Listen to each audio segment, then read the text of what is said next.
Standard handshake, both sides say, "Let's play real chess today." Magnus opens with the classic, "I'm going to suffocate you slowly Queen's Gambit." Hikaru responds with the orthodox defense like, "Sure, let's dance." The Alatortsev-Petrosian variation in the Queen's Gambit declined d31.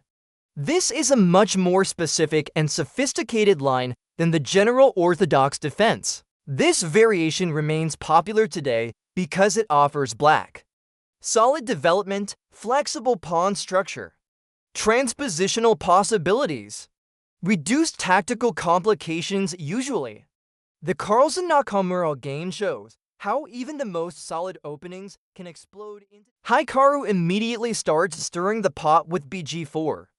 This is like ordering the spiciest wings when everyone else is having plain chicken. The dude cannot sit still in the opening. You want to trade pieces, fine, but now your kingside looks like Swiss cheese. Hikaru's h-file is cracked open. The middle game madness begins. Wait, what? Magnus castles queenside in a queen's gambit.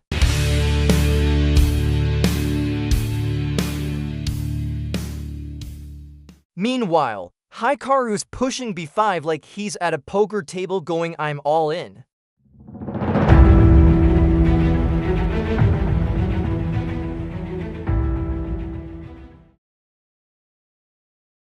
The center explodes. Magnus sacrifices his pawn structure for piece activity.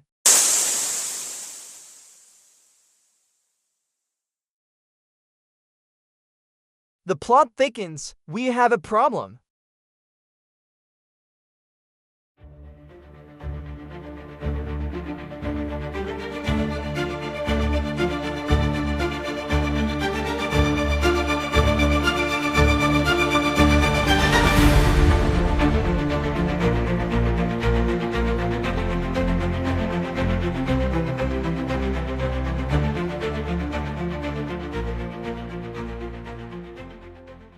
Hikaru's queen jumps to a5 like she's demanding attention.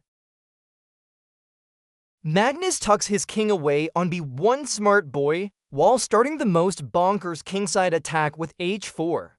This isn't chess anymore. This is warfare.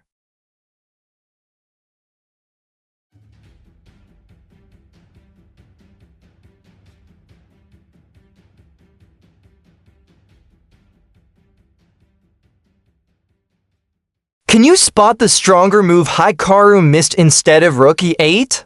This is the most crucial moment. Drop your answer in the comments. Hikaru's knight leaps to d5, poised to transform into a monster. But Magnus keeps pushing that h-pawn like he's trying to break down Hikaru's front.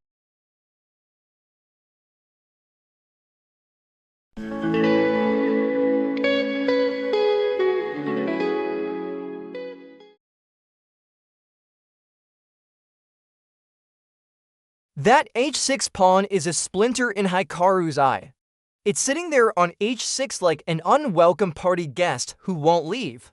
Magnus retreats his bishop to c1, reloading for the final assault. The tactical fireworks, things get spicy, the position is melting. Pieces are flying off the board faster than hot dogs at a Yankees game.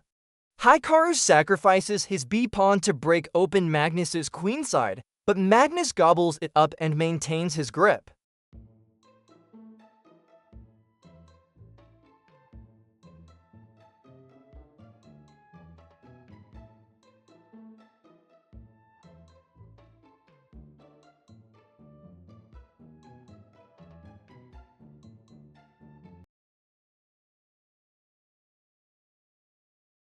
Hikaru's rook invades the second rank. This is like a linebacker breaking through the offensive line, pure chaos. The rook on e2 is causing more problems than a broken subway turnstile.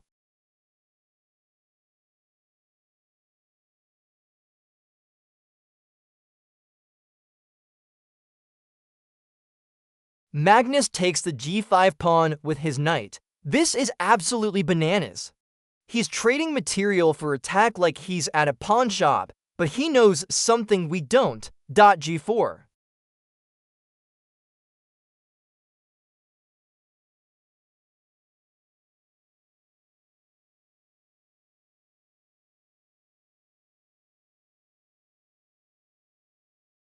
The queens come off. Magnus trades his lady for Hikaru's lady, but now the position is like an action movie in the final act, pure tactical mayhem.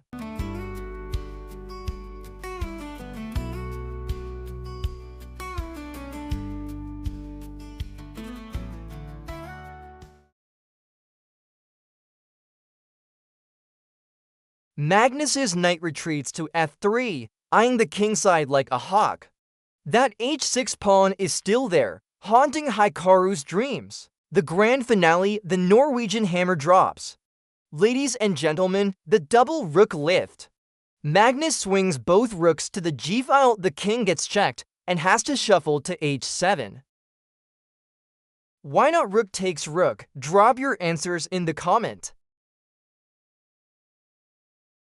The knight joins the party on h4. Now Magnus has a knight to rooks, and that annoying h6 pawn all staring at Hikaru's king like a pack of hungry wolves.